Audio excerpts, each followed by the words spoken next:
राम राम सा। तो आइए आज हम शुरू करते हैं रथ सप्तमी की पौराणिक कथा और विधि।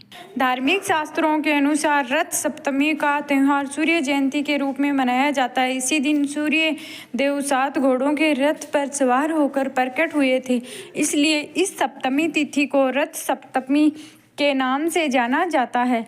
पुराणों में सूर्य का आरोग्यदायक कहा गया है तथा सूर्य की उपासना से रोग मुक्ति का मार्ग भी बताया गया।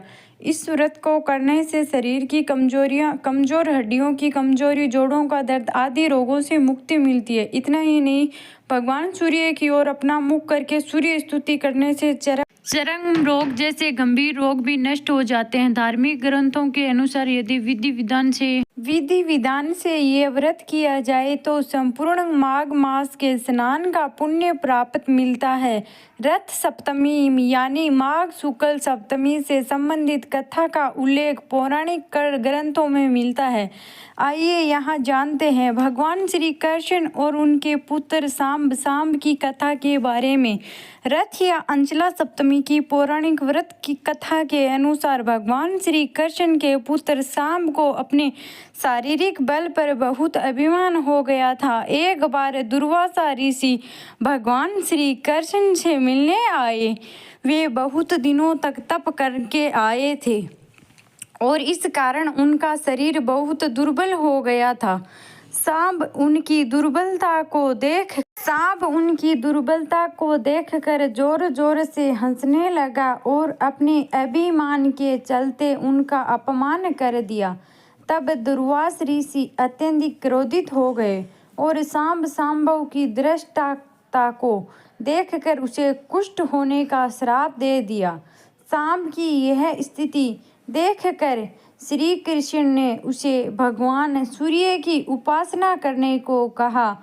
पिता की आज्ञा मानकर सांब ने भगवान सूर्य देव की आराधना करना प्रारंभ किया, जिसके फलस्वरूप कुछ ही समय पश्चात उसे कुष्ठ रोग से मुक्ति प्राप्त हो गई और सूर्य व्रत करने और सूर्य के प्रति अटूट भक्ति के फलस्वरूप सांब एक बार फिर अपनी सुंदर और आकर्षक काया को प्राप्त किया। अतः जो श्रद्धालु संपत्ति के दिन भगवान सूर्य की आराधना विधिवत तरीके से करते हैं, उन्हें आरोग्य, पुत्र और धन की प्राप्ति होती है। अन्य कथा। एक कथा और है सप्तमी की।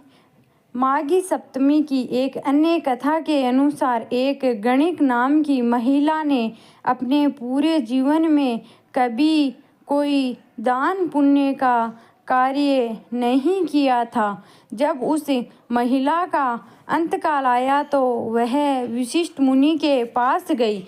महिला ने मुनि से कहा कि मैंने कहीं भी कोई दान पुण्य नहीं किया है, तो मुझे मुक्ति कैसे मिलेगी?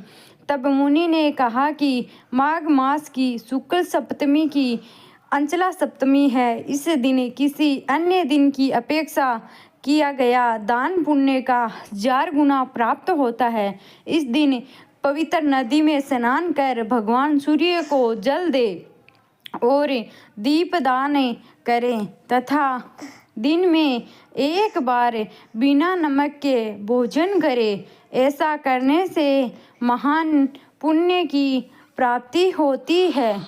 गणिका ने विशिष्ट मुनि द्वारा बताई हर बात का सप्तमी के दिन व्रत और विधि पूर्वक कार्य किया। कुछ दिन बाद गणिका ने शरीर त्याग दिया और उसे स्वर्ग के राजा इंद्र की अप्सराओं का प्रधान बनने का सौभाग्य प्राप्त हुआ। बोलो गणेश जी।